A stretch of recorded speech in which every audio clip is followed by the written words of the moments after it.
Good evening guys. Ngayon magluluto tayo ng chop suey.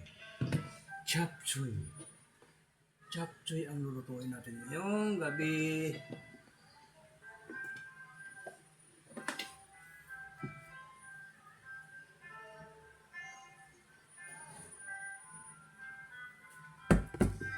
Lagay natin tong ating lutuan.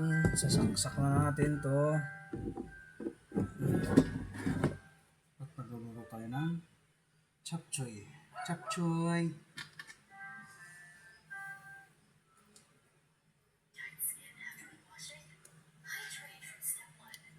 Igisa natin tong baboy. Panglahok.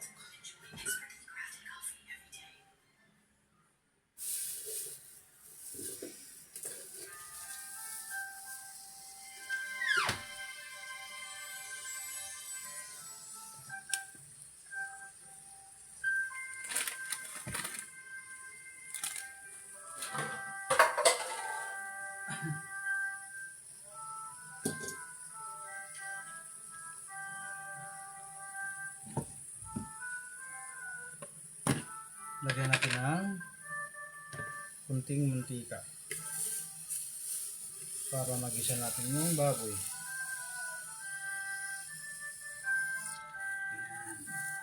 Kunti lang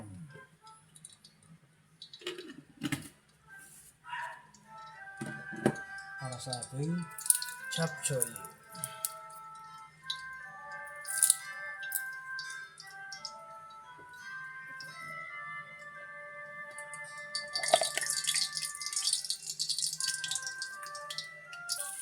Meron yung bawang, tapos yung baboy,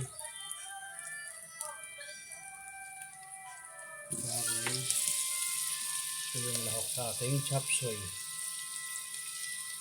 Chop suey. Chop suey.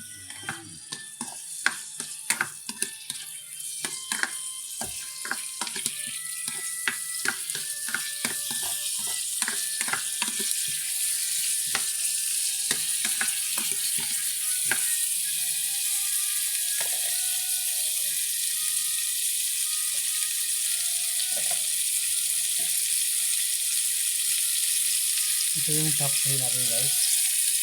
Chop suey na lulutuin. Chop suey.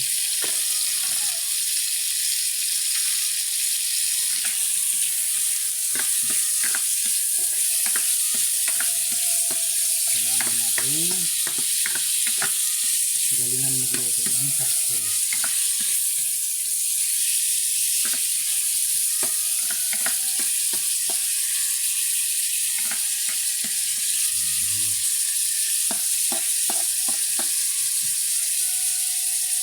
Kailangan na natin mapalambot yung ating karne.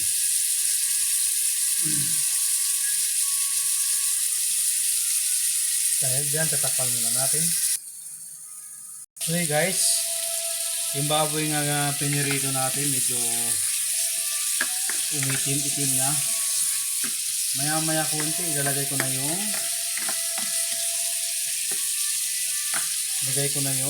chop suey. Madali lang itong lutuin guys, yung gulay. Madali na itong lutuin. Maya-maya pa konti para lumambot yung baboy. Konti na lang guys, nilagay ko na yung gulay.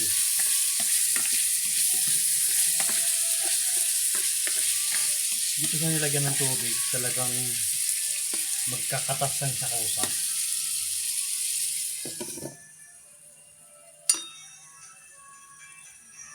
Tutulog na tubig pa hanggang alas 6. Tapos hindi na. Nakmuntiking naman yan.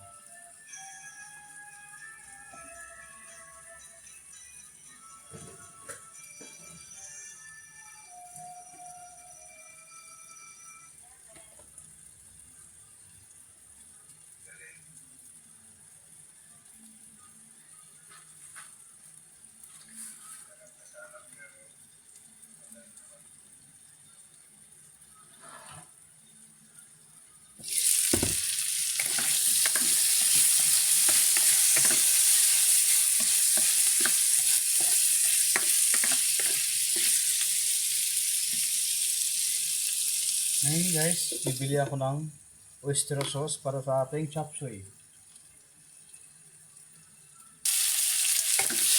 Ngayon guys, kumikit na ang ating baboy. Itim na nasunog na. Ngayon ilalagay na natin yung gulay. Gulay para sa ating lutong gulay ngayong gabi. Aba, ang dami. May broccoli pa. Chop suey ang ating lutuin.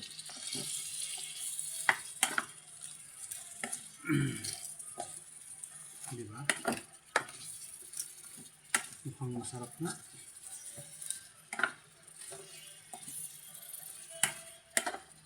Napakadali lang lutuin itong chop suey guys.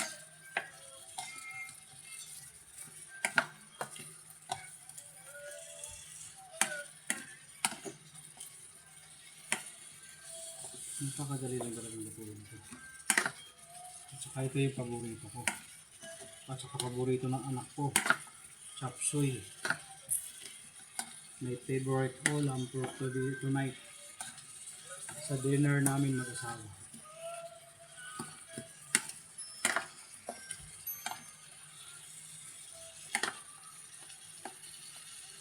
Lagyan ko silang paminta.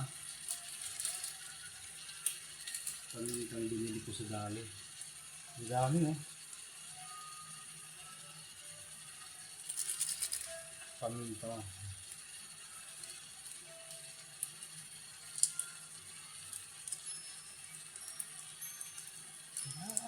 Paminta. Ang dami ko maglagay ng paminta. No?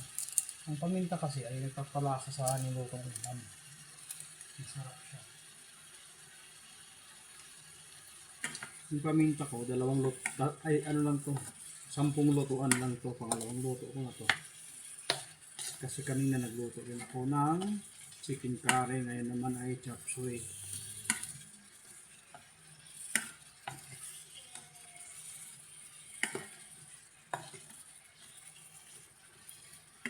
Medyo tuyong-tuyo siya.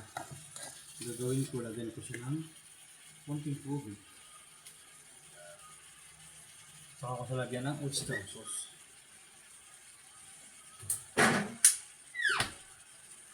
Para kahit paano, may konting sabaw naman.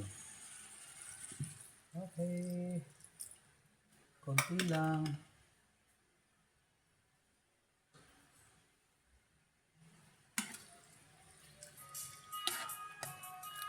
Ayan na. May konting sabaw na siya.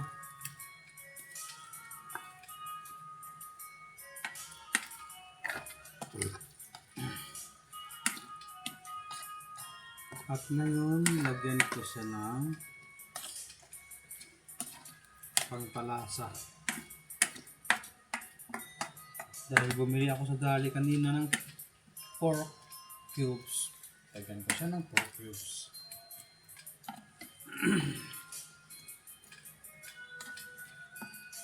Puro kasi kami karne, kaya ngayon gulay naman.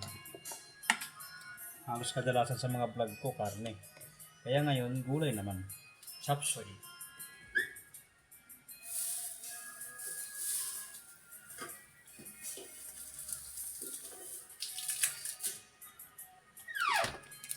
Lagyan ko siya ng pork cubes.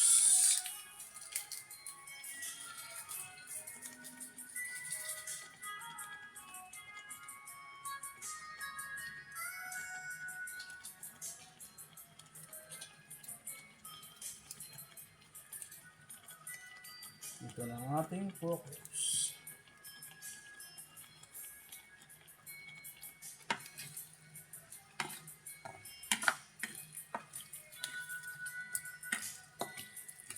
Okay.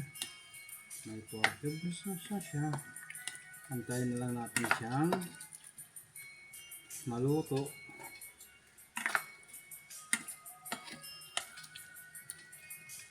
At ngayon guys, lagyan ko siya ng oyster sauce. Dami kong ricado pagka nagluluto ako, ano?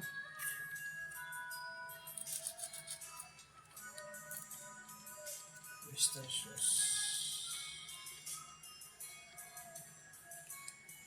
So, yung ating oyster sauce, kailangan ubusin natin itong maliit na sachet para siya ay malinam-nam at masarap pang ating chop choy. Chop choy! Masarap yung oyster sauce, guys.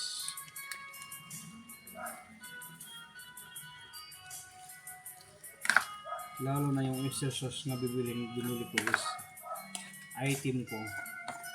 Yung hawak ko sa trabaho ko. Kasi merchandiser ako. Koduan yung hawak ko. Ayan. Ito na ang ating chop suey. Antayin na lang natin siyang kumulo at pwede na siyang haunin. Hanggang dito na lang guys ang ating video. Thank you for watching my YouTube channel guys. God bless all.